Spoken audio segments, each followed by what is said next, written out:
tentang berhenti ganggu dan kejam, maka hendaklah engkau sujud kepada kekuatan Tuhan Raja Nebukadneza.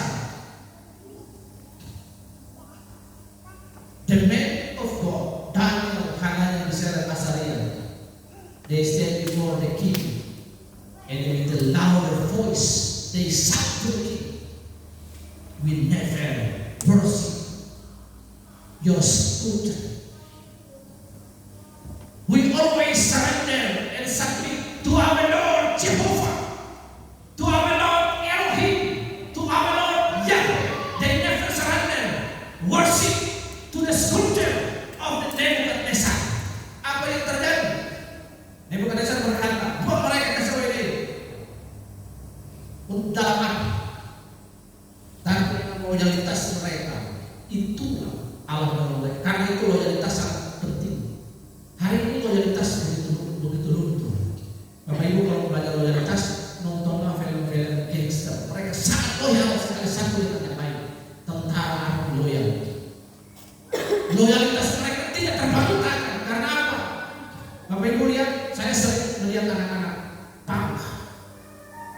Kan perubahan anak punk satu guru. Loyalitas mereka di jalan itu lihat sangat teruji. Makan satu daun, satu nasi bungkus sama-sama, minum air satu bagi itu mereka mandi sama-sama. Anak-anak punk yang tahu loyalitas antara mereka itu ada ikatan batin. Korsa mereka selama anak punk itu dijaga. Nah, ini yang harus kita praktekkan, tanam dalam hidup kita. Katakan amin. Bangun dan jaga loyalitas kita. Apapun yang terjadi, Yesus adalah Tuhan. Katakan amin.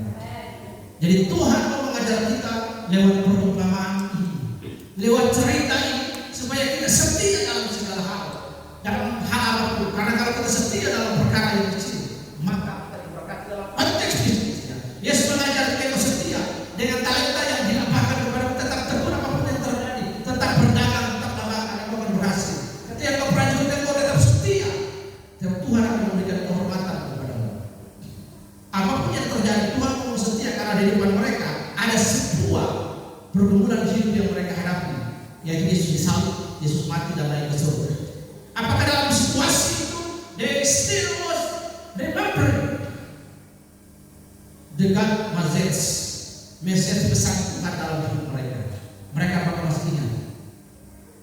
Petrus saja sekalipun mereka tergoncang iman, sekali-kali yang tidak pernah. Dia tergoncang iman yang pertama dan menyangkal Yesus. Bapak Ibu perhatikan, menyangkal Yesus itu bukan Anda berkata saya tidak percaya Yesus. No. Hari ini penyangkalan Yesus berubah dari yang dilakukan oleh Petrus, tapi dengan cara yang berbeda di zaman modern. Menyangkal Yesus itu artinya kita tidak suka lagi bergereja, tidak suka baca Alkitab, tidak suka hal-hal yang rohani, tidak suka kepada hal-hal yang berbau rohani. Itu sudah menyangkal Yesus. Menyangkal Yesus juga berbicara tentang pilihan, keputusan ketika kita membuat keputusan. When we make decision, take decision, kita tidak lagi melibatkan Yesus, kita tidak lagi mengundang Yesus, kita tidak lagi melibatkan Yesus dalam semua keputusan yang kita buat. Itu sudah penyangkalan. Jadi jangan bilang kita menyangkal Yesus kalau kita tidak percaya Yesus. Itu kalau menyangkal Yesus itu hari ini simptomnya adalah, pengaruhnya adalah ketika saya tidak mau melibatkan Yesus. Ada banyak jalan yang bisa orang ujungnya menuju maut. Alam 11:12. Hanya ada satu jalan, dan dia jalan kebenaran. Dia adalah jalan itu, tidak ada jalan lain. Ada banyak jalan ke Roma, ya ada pasti. Itu tidak bisa disangkal. Tapi yang tidak bisa disangkal adalah hanya satu jalan, yaitu Yesus. Dia hidup, dia jalan, dia hidup. Jadi kalau Anda tidak melibatkan Yesus dalam semua peristiwa perkara hidup ini, Anda sudah menyangkal Yesus. Jangan pikir menyangkal Yesus itu saya pulang Yesus juga. Tidak melibatkan Yesus dalam hidup ini. Harus melibatkan Yesus dalam semua. Bapak Ibu, when Daud, King David was crowned, become a king. Suddenly the people of the Philistines, they heard about the surrounded by the King David, and they prepared army. Mereka menyambut kita mendengar Daud di mahkota jadi raja. Mereka mempersiapkan prajurit berperang ingin keinginan menghancurkan Daud. Apa yang Daud lakukan? 3 times King David asked God. Dia pertama berkata, Tuhan, Lord. Apakah di time for the camp and fighting with the Palestine, Tuhan berkata, no, David. Buatlah pasukan melingkar.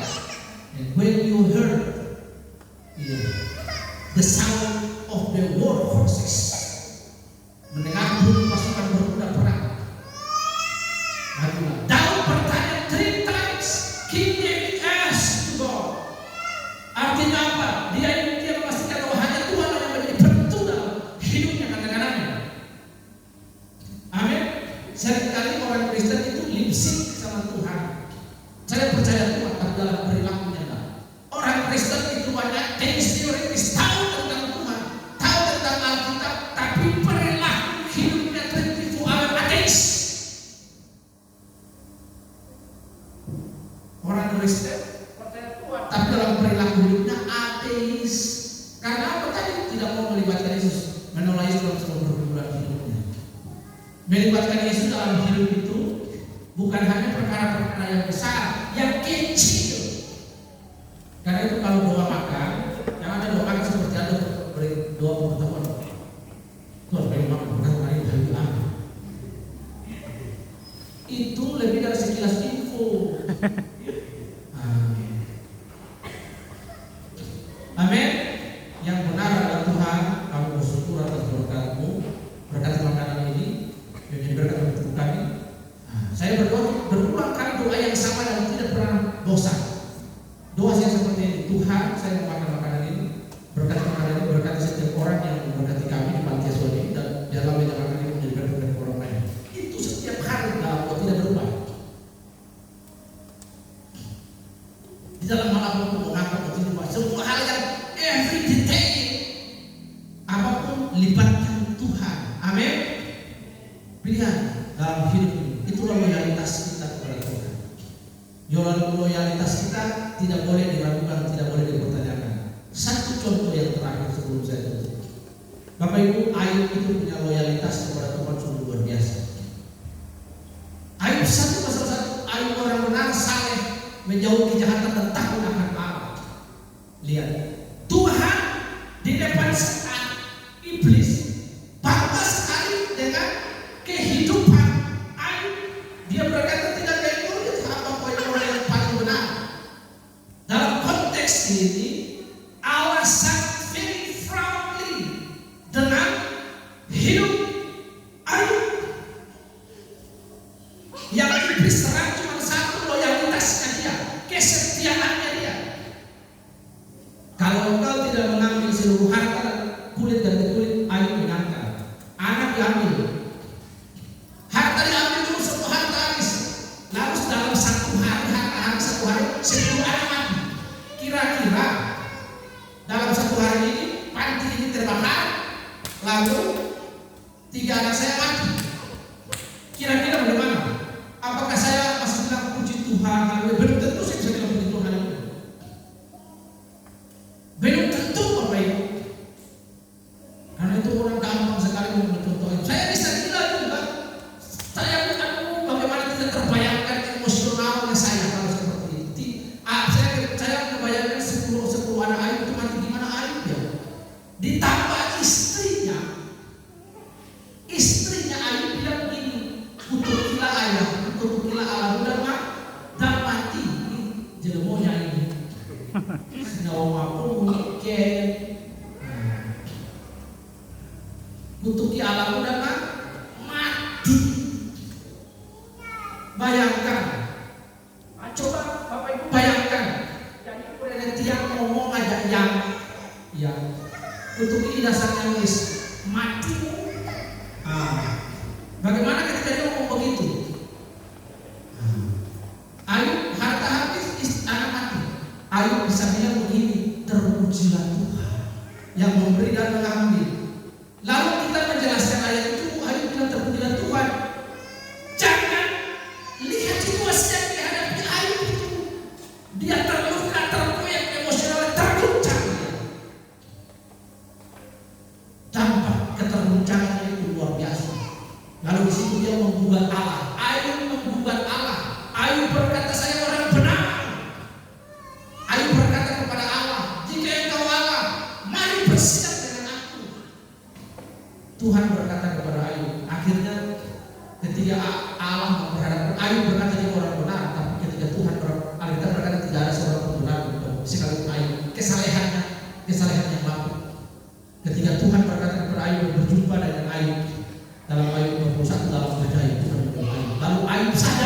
dan dia berkata, dari kata orang saja saya mendengar tentang engkau. Hari ini saya bertemu dengan yang mulia Allah. Amin. Karena itu Bapak Ibu, loyalitas perlu, kesetiaan perlu. Hujan kemarin sudah mau dibatalkan untuk pergi ke sana, tidak usah pergi mengajar. Tapi kita pergi karena di otak saya, di pikiran saya, anak-anak itu sudah tumbuh dan selalu menjadi gairah passion saya. Ketika bunyi motor, bunyi mobil sampai di depan kantor, haleluya, datang. Nah, mereka datang. Iya, om datang, tante datang, ayo ke kursi. Itu passion saya, gairah saya ketika mereka lihat menyambut. Nah, kalau hujan-hujan saja mereka sudah kumpul. Amin. Kita pergi itu hujan deras kemarin itu. Nah, bayangkan kalau kita sudah pergi, mereka sudah datang, mereka pulang dan semangat, omnya sudah datang kok. Nanti ditanya lagi, kenapa om sudah datang kemarin? Nah, di tempat sekarang kemarin kita tidak begitu karena mau berangkat. Nah, itu kita lihat. Jadi perhatikan loyalitas, seperti loyalitas terhadap pekerjaan di kantor, loyalitas terhadap pendidikan sekolahmu, loyalitas terhadap pekerjaan, lakukan yang terbaik, nanti upah dari Tuhan. Karena ketika kita melakukan yang terbaik, Alkitab berkata masuklah dalam nikmat Tuhan, pastinya ada reward. Katakan amin. Ketika kita bekerja baik di kantor, dimanapun ada promosi, ada jabatan, ada lain-lain sebagainya. Jadi kuncinya dalam kekristenan adalah loyal, kesetiaan, setia, sakit, amin, teguh, bertunduk kepala. Kita berdoa. Tuhan Yesus, terima kasih buat hari ini kami diajar tentang loyalitas Tuhan. Bagaimana para murid mereka kocak kecil ketika ada shocking moment before their God. Mereka lari, ada yang menyangkal Yesus, ada yang murtad, ada yang menjual. Mereka kembali ke pekerjaan mereka. Tapi ketika Roh Kudus menginspire dan memenuhi mereka secara God, mereka penuh dengan keberanian bangkit passion dalam mereka lagi. Kami belajar bahwa hari ini kami mau setia dalam segala hal yang Kau mau Tuhan. Tolong kami kesetiaan dalam berdoa. Kami harus berkata ya Tuhan. Biar kami menjadi tawanan roh sehingga kami tetap setia dalam pergumulan dan pekerjaan Tuhan. Tolong kami di dalam nama Tuhan Yesus. Kami sudah berdoa dan mengucap syukur untuk hari ini. Pergumulan hidup jemaat Tuhan tolong. Seluruh jemaat Tuhan yang ada di dalam penjara, untuk berusaha Tuhan tolong berkati, pun kesulitan atau hal apapun Tuhan yang mengalami mereka. Tuhan tolong dan mereka Tuhan. Berkati Eka, berkati Diego, Seni, yang lain Tuhan tolong berkati. Jemaat di bawah Kaveri yang ada di Kampung dan Pasar dan juga bertugas untuk membina mereka Tuhan tolong berkati. Terima kasih kepada saudara mereka Tuhan berkati. Semua kami di tempat ini Tuhan berkati. Dan loyalitas kami dalam hal-hal kecil apapun Tuhan, kami tetap setia tanpa tanding Tuhan. Di dalam nama Tuhan Yesus sudah berdoa dalam sebab dari kesetiaan Tuhan kami akan mendapat upah, yaitu menikmati pesta Tuhan, masuk dalam kesenangan Tuhan. Di dalam nama